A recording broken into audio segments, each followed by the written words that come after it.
bound for a sunset is arriving at track 2. Please wait behind the yellow warning lights.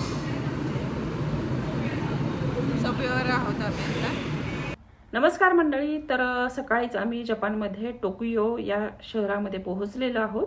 मागच्या व्हिडिओमध्ये तुम्ही पाहिलंच असेल. तर हॉटेलवर जरा आराम वगैरे केला आणि संध्याकाळी आम्ही आसाकुसा या टाउनमध्ये आलेलो आहोत. तर हा टोकियोचाच एक भाग आहे. इथं 1000 वर्ष जुनं एक मंदिर आहे, सेन्सोजी टेम्पल म्हणून. ते पाहायला आलेलो आहोत आम्ही.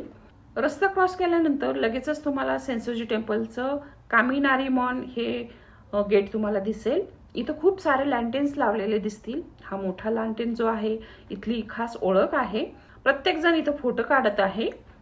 गेटमधून पुढे आल्यानंतर रस्त्याच्या दोन्ही साईडला खूप सारे स्टॉल्स दिसतील, जिथं तुम्हाला सुव्हिनियर्स, गिफ्ट आर्टिकल्स आणि जापनीज फूडचे स्टॉल दिसतील. संजनाने आधीच ठरवलं होतं की सगळं जापनीज फूड ट्राय करायचं म्हणून. तर ती इथलं फेमस आईस्क्रीम ट्राय करत आहे. तर आज इथं 6 डिग्री सेल्सिअस तापमान आहे. एवढ्या थंडीत पण ती आईस्क्रीम खातीये.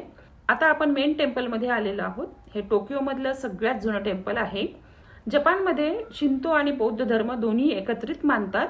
हे जे दिसत आहे ते बौद्ध मंदिर आहे, याला श्राईन म्हणतात. आणि ही जी 3 मजली उंच इमारत दिसत आहे याला पगोडा म्हणतात, जे की भारतीय स्तूपाचं एक रूप आहे. हे मंदिर सकाळी 6 ते संध्याकाळी 5 वाजेपर्यंत उघडं असतं. खूप सुंदर आणि शांत आहे हे टेम्पल. मंदिरामध्ये जाण्याआधी इथं लोक स्मोक घेतात, जे की गुड लक मानलं जातं. जपानमध्ये कल्चर आणि ट्रेडिशन खूप महत्वाचं आहे. इथं प्रत्येक गोष्ट खूप डिसिप्लिनने केली जाते. सेन्सोजी टेम्पलचा एक्सपिरियन्स खूपच शांत आणि सुंदर होता. कधी टोकियोला आलात तर हे प्लेस नक्की व्हिजिट करा. इथे फोटो वगैरे काढले आणि आम्ही हॉटेलकडे निघालो. जाता जाता जापनीज फूड ट्राय केलं. जापनीज फूड मध्ये प्रामुख्याने भात आणि मासे यांचा समावेश जास्त असतो. आम्ही फिश ट्राय केलं, आम्हाला ते खूप आवडलं. आमचा पहिला दिवस खूपच अमेझिंग गेला.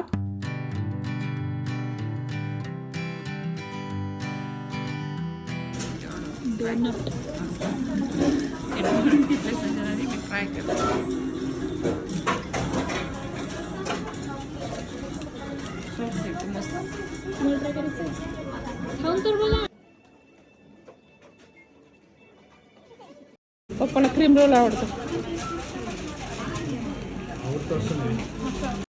जर तुम्हाला हा व्लॉग आवडला असेल तर लाईक अँड शेअर करा. तसंच सुनीता लवांडेज व्लॉग ह्या नवीन चॅनलला सबस्क्राईब करा. उद्या अजून आपण बऱ्याच न्यू प्लेसेस एक्सप्लोर करणार आहोत. So stay tune.